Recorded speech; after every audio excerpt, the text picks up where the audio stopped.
अस्सलामुअलैकुम, बोल news headquarters में खुशामदीद। मैं हूँ आमना अकरम। मैं हूँ मोहम्मद कामरान और मैं हूँ शाइस्ता शहजाद। हेडलाइंस आपने जानी, बुलेटिन में आपको बताएंगे। लॉन्ग मार्च की कॉल कब? फैसला चैलेंज। कौम ने फैसला मुस्तरद कर दिया। और तमाम हरबे नाकाम।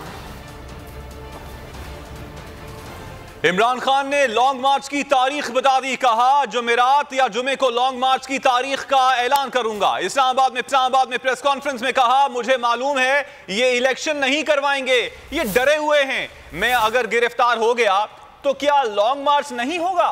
क्या हम मुनज़्ज़म तौर पर एहतजाज करेंगे, रास्ता रोका गया तो अफरा तफरी होगी। यह भी कहा कि लॉन्ग मार्च पुरअमन होगा, कोई तशद्दुद नहीं होगा, लोग इसको एंजॉय करेंगे, तमाम मकतबा फिक्र के लोग शिरकत करेंगे।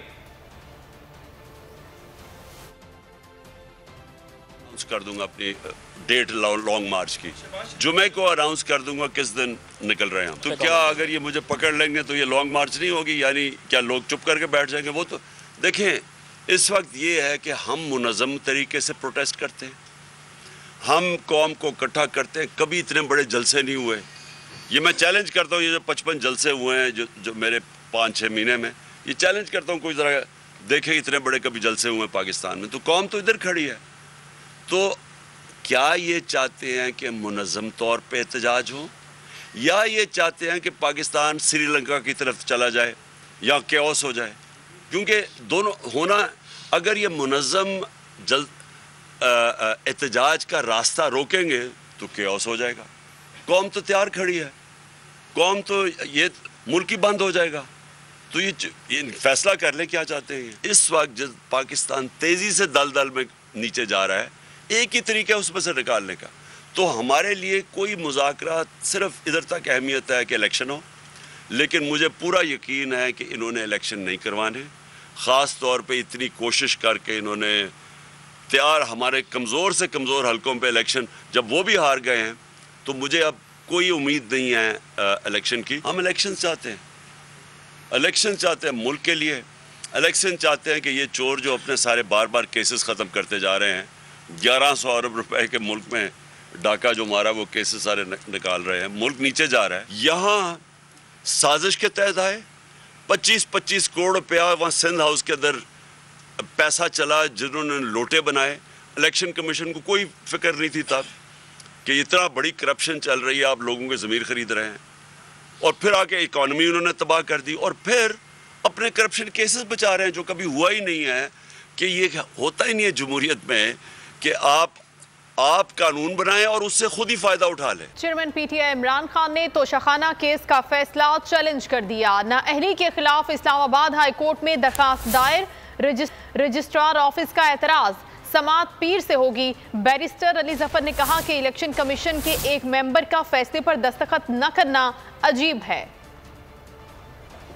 इलेक्शन कमीशन के पास इख्तियार नहीं, तोशाखाना केस का फैसला कलअदम करार दिया जाए। चेयरमैन पीटीआई इमरान खान ने इलेक्शन कमीशन की जानिब से नाअहल करार देने के फैसले को इस्लामाबाद हाई कोर्ट में चैलेंज कर दिया। दरख्वास्त बैरिस्टर अली जफर ने दायर की, जिसमें इलेक्शन कमीशन का फैसला कलअदम करार देने की इस्तदा की गई है। दरख्वास्त में सेक्रेटरी इलेक्शन कमीशन, कौमी असम्बली के स्पीकर और सेक्रेटरी समेत दीगर को फरीक बनाया गया है। दरख्वास्त में कहा गया है कि इलेक्शन कमीशन को नाअहली का फैसला करने का इख्तियार नहीं था। दरख्वास्त इलेक्शन कमीशन के फैसले की कॉपी के बगैर ही दायर की गई है, जिस पर रजिस्ट्रार ऑफिस ने एतराज़ आयद कर दिया। बैरिस्टर जफर अली ने बताया कि हमें एक ऑर्डर मिला है, लेकिन इस पर दस्तखत नहीं। एक मेंबर के फैसले पर दस्तखत न करना अजीब है। अदालत ने एतराज़ के साथ ही दरख्वास्त समात के लिए मुकर्रर कर दी, जिसकी समात पीर से होगी। कौम ने इलेक्शन कमीशन का फैसला मुस्तरद कर दिया। फैसला अदालत से भी मुस्तरद हो जाएगा। इलेक्शन कमीशन अपने इख्तियारात से तजावुज़ कर गया। मीडिया से गुफ्तगू में पीटीआई रहनुमा असद उमर का कहना था, इलेक्शन कमीशन के तमाम फैसले अदालतों में रद्द हुए। ये फैसला गैर मुतवक्किल नहीं था। इलेक्शन कमीशन पीडीएम का हलीफ साबित हुआ है। पाकिस्तान की कौम इस फैसले को पहले ही मुस्तरद कर चुकी है। जो फैसला आया इलेक्शन कमीशन का वो गैर कानूनी, गैर आईनी फैसला है, लेकिन ये गैर मुतवक्के नहीं था, क्योंकि इलेक्शन कमीशन भरपूर तरीके से इस वक्त एक सियासी हलीफ बन चुकी है PDM की, और तमाम उनके जो फैसले होते हैं वो कानून की बुनियाद के ऊपर नहीं होते, वो इस बुनियाद पे होते हैं कि सियासी तौर पर इस इम्पोर्टेड हुकूमत का फ़ायदा कैसे कराया जा सकता है और क्या नुकसान पहुँचाया जा सकता है तहरीक इंसाफ को, इमरान खान को। इससे पहले भी जो ममनुआ फंडिंग केस के अंदर उन्होंने लिखी रिपोर्ट, उस रिपोर्ट के अंदर भी जो उनके पास कानून में कोई गुंजाइश ही नहीं थी, कोई इख्तियारात ही नहीं थे, वो उन्होंने इख्तियारात इस्तेमाल किए और तवातुर से हम हाई कोर्ट के अंदर जाके उनको चैलेंज करते थे। वो तमाम के तमाम इनके फैसले जो है वो ये फैसला भी रद्द हो जाएगा। दूसरी जानिब इलेक्शन कमीशन को फैसला सुनाए 24 घंटे हो गए, अभी तक फैसले की कॉपी फराहम नहीं की गई। फैसले में तब्दीलियां की जा रही हैं। रहनुमा PTI फवाद चौधरी ने अहम सवालात उठा दिए। मीडिया से गुफ्तगू में कहा कि अगर एक मेंबर के दस्तखत नहीं हुए थे तो 2 कागज कैसे जारी हो गए? अगर एक मेंबर ने दस्तखत नहीं किए तो फैसले की हैसियत क्या है? उनका कहना था कि बदकिस्मती से साजिशें बंद कमरों से बाहर नहीं आ रही। मुल्क के मकबूल तरीन लीडर को नाअहल किया गया। अवाम इन साजिशियों का गिरबान पकड़ेंगे।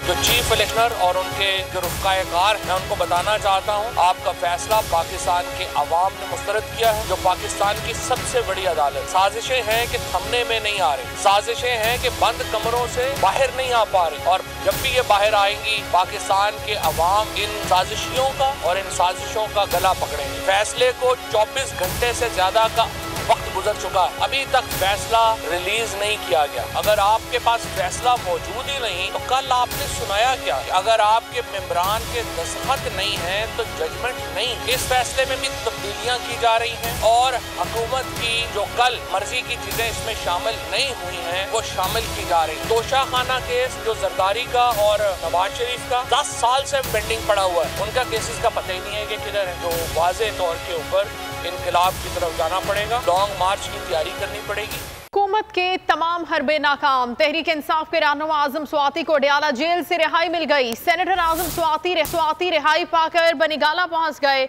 इमरान खान से मुलाकात में हुकूमती हथकंडों के मुकाबले का अज़्म किया।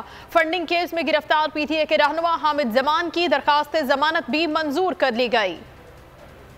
तमाम तदबीरें रायगां चली गईं। तहरीक इंसाफ के रहनुमा आजम स्वाति को अडयाला जेल से रिहा कर दिया गया। सेनेटर आजम स्वाति कप्तान के वफादार सिपाही निकले, रिहाई पाकर बनीगाला पहुंच गए। इमरान खान से मुलाकात की, कहा हुकूमत की फस्तायत के सामने सर नहीं झुकाएंगे। आजम स्वाति ने दौरान हिरासत उन पर हुए बदतरीन तशद्दुद और गैर कानूनी हथकंडों से इमरान खान को आगाह किया। उधर फंडिंग केस में गिरफ्तार PTI रहनुमा हामिद जमान की दरखास्त जमानत भी मंजूर हो गई। उन्हें FIA ने 7 अक्टूबर को हिरासत में लिया था। अदालत ने उनके जिस्मानी रिमांड में तौसी की इस्तदा मुस्तरद कर दी थी। बाद में एहतजाज पर तहरीक इंसाफ की क़यादत के खिलाफ दहशतगर्दी के मुकदमात का इंदराज। इमरान खान, असद उमर, सेनेटर फैसल जावेद, आमिर कियानी समेत कई रहनुमाओं को नामजद किया गया है।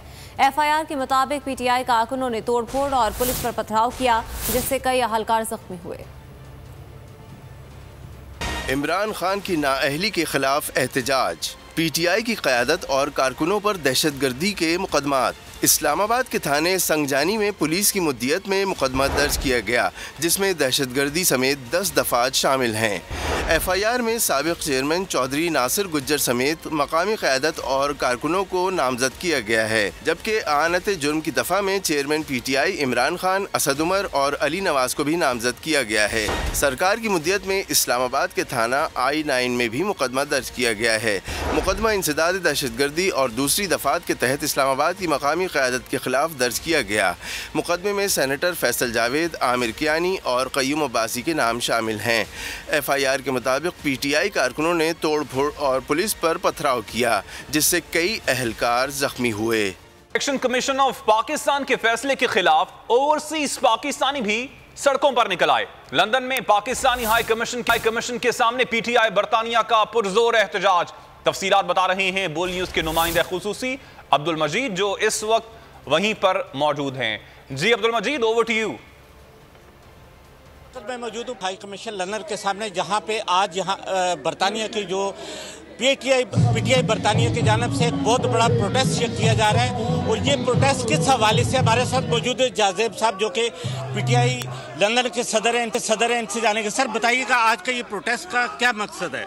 कल आपने देखा कि पाकिस्तान के अंदर सिलेक्शन कमीशन ऑफ पाकिस्तान ने एक इंतहाई भोंडे तरीके से, इंतहाई बेशर्मी के साथ जो इम्पोर्टेड टोला पाकिस्तान के ऊपर मुसल्लत है, पाकिस्तानी अवाम के ऊपर मुसल्लत है, उनकी ख्वाहिशात को पूरा करने के लिए गैर कानूनी, गैर मुनसिफाना तरीके से इमरान खान साहब को नाअहल करने की कोशिश की। मैं उसको कोशिश इसलिए कह रहा हूँ क्योंकि ये हो नहीं सकेगा, कभी भी नहीं हो सकेगा। जब तक ये इम्पोर्टेड हुकूमत और ये इलेक्शन कमिश्नर अपने इलेक्शन का ऐलान नहीं कराते, जब तक ये इलेक्शन कमिश्नर चेंज नहीं होता, सिकंदर राजा हम एहतजाज अपना जारी रखेंगे। जी बिल्कुल, जैसा कि आपने देखा कि यहाँ के जो ओवरसीज पाकिस्तानी और पीटीआई के जो मेंबर्स हैं, उनका ये कहना है कि हमारा ये प्रोटेस्ट है उस वक्त तक जारी रहेगा जब तक ये इलेक्शन कमीशन। बहुत शुक्रिया आपका अब्दुल मजीद, आप हमें थे।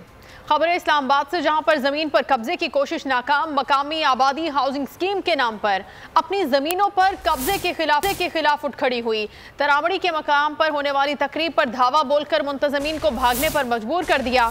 जमीन मालिकान का कहना है कि उन्होंने जमीन बेची, न किसी को कब्जा दिया।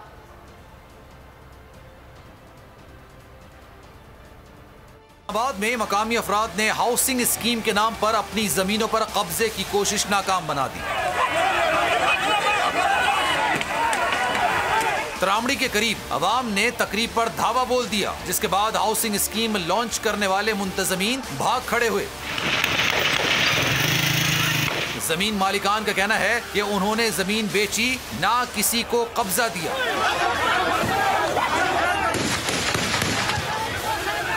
सुप्रीम कोर्ट बार एसोसिएशन इसी जगह हाउसिंग स्कीम का लॉन्च एक बार पहले भी कर चुकी है, जो साबिक चीफ जस्टिस गुलजार अहमद के वक्त में इफ्तिताह करवाया गया। अब इसको एक बार फिर लॉन्च किया जा रहा था, लेकिन ये जमीन एग्जिस्ट ही नहीं करती। सुप्रीम कोर्ट बार एसोसिएशन के सेक्रेटरी ने खुद इसका एतराफ किया है। वकला की सबसे मोतबर और अहम तरीन तंजीम ये क्या कर रही है? 28 अक्टूबर को सुप्रीम कोर्ट बार के इलेक्शंस भी होने जा रहे हैं। कुछ लोगों का मौक़िफ़ ये भी है कि चूंकि सुप्रीम कोर्ट बार के इस वक्त के ओहदेदारान का हामी ग्रुप भी इलेक्शन में हिस्सा ले रहा है, ऐसे में इस इलेक्शन से सिर्फ 7 रोज पहले इस स्कीम को लॉन्च करना, जिसकी ना जमीन है ना ही कागजात हैं, ताकि बताया जाए कि ये प्लॉट दे रहे हैं, ये इस इलेक्शन में वोटर्स पर असरअंदाज होने की कोशिश है।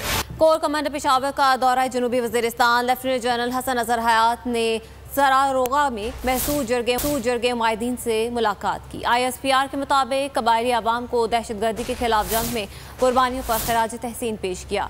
कोर कमांडर पेशावर ने कहा कि कबायली आवाम की दहशतगर्दी के खिलाफ कुर्बानियों की कद्र की निगाह से देखते हैं।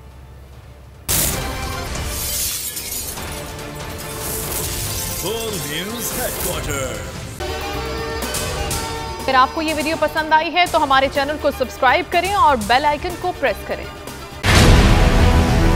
हमें भी पता है कि इलेक्शन कमीशन PDM का विंग है, सिर्फ बोल दिखा रहा है कराची से पेशावर तक। इमरान खान को इलेक्शन कमीशन ने नाअहल करार दे दिया है। मुल्कगीर एहतजाज बराह रास्त। देखते रहिए बोल। सबसे ज्यादा व्यूज, सबसे ज्यादा रील्स और सबसे ज्यादा रेटिंग के साथ बोल अब भी नंबर 1 पोजीशन पर बरकरार। सब्सक्राइब करें और बेल दबाएं ताकि कोई खबर रह न जाए।